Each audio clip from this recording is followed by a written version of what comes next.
mendatangkan bahaya kepadanya, melainkan kita harus bersahabat dan membantu hidup mereka.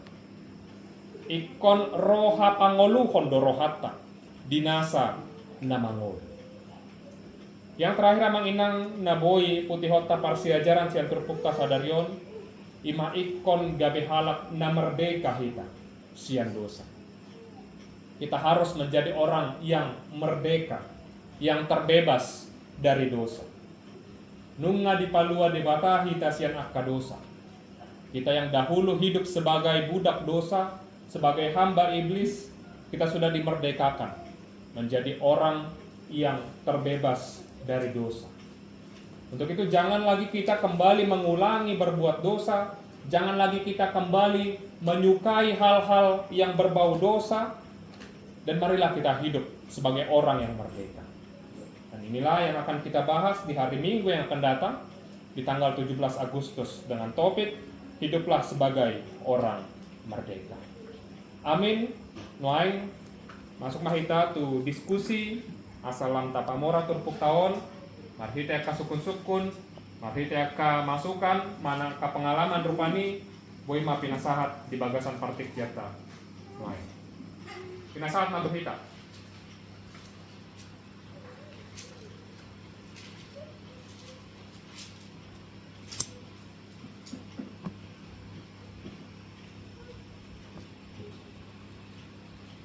Sian na di luar mah Parjolo, silakan sama kayak.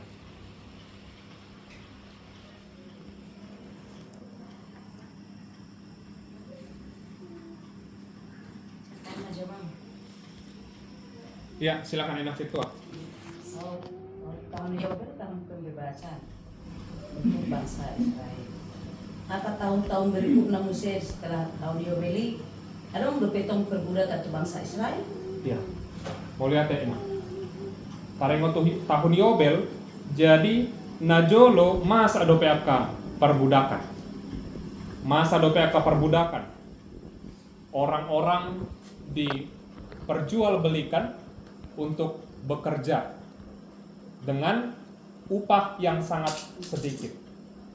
Di satu sisi, ada orang yang sengaja memberikan dirinya menjadi budak, menjual dirinya sebagai budak. Ada yang seperti itu.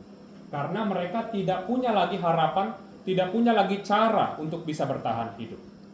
Tetapi di sisi lain, banyak juga orang-orang yang dipaksa untuk menjadi budak. Nah, jadi di sekitar kehidupan orang-orang Israel ini masa terjadi, jamak terjadi. Orang-orang diperbudak dengan sesuai kesepakatan, tapi ada juga yang melanggar kesepakatan itu. Nah, pada saat itu ada peraturan bahwa orang menjadi budak hanya selama 6 tahun. Kemudian pada tahun yang ke-7, maka budak itu harus dimerdekakan, harus dibebaskan. Nah, itulah salah satu janji orang Israel pada saat itu, bahwa pada tahun ke-7 maka mereka akan semua budak-budak. Tetapi itu yang dilanggar oleh bangsa Israel. Pada tahun ke-7 mereka memang, tapi tidak lama kemudian dipaksa lagi untuk menjadi budak. Itulah pelanggaran yang dilakukan oleh Israel. Nah, tahun Yobel ini adalah 7 kali 7 tahun tadi. Jadi 6 tahun menjadi budak, baru tahun ke-7 dimerdekakan. Itu adalah satu periode. Nah, 7 kali periode itulah yang dinamakan dengan tahun Yobel. Nah, itulah yang dinamakan dengan tahun Yobel. Tahun ke-50. Karena tadi 7 kali 7 749. 49. Tahun ke-50-nya itulah tahun Yobel. Nah, kalau perbudakan yang terjadi pada bangsa Israel di Babel itu beda dengan tahun Yobel tadi. Bukan karena itu, bukan mengikuti kalender yang 7 kali 7 itu, nah.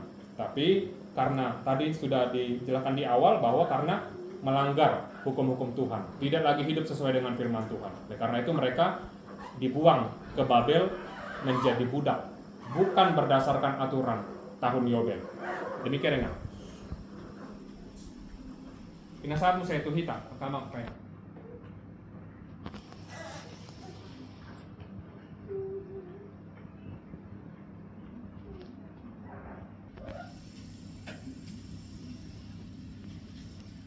Okay, siap kita, kama, kaya na. Masih kok be?